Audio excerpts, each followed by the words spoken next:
Remember the video on this junction about not stopping at the repeater lights where there isn't an accompanying stop line.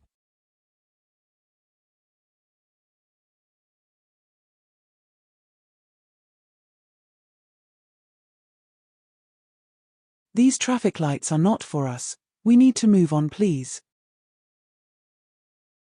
At the traffic lights, turn right. Well, it seems that it's not only learners with difficulties understanding which traffic lights apply, turning right at this junction, as the vehicle ahead will now demonstrate.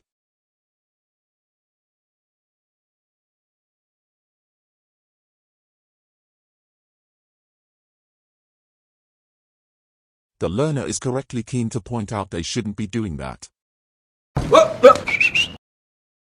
Even though it shouldn't be the case, driving past at this point would likely see us pulled over, and we don't want to waste even more time with that. They are also partially sat on the crossing area where the bike needs to cross. They are so far forward they can't see the lights change and are probably looking in the interior mirror to see the traffic catch up to know when to go. Not a particularly dangerous error, but when they are the authorities and quick to hand out fines for things such as yellow box infringements, you would certainly expect them to have greater knowledge of highway rules than a learner driver.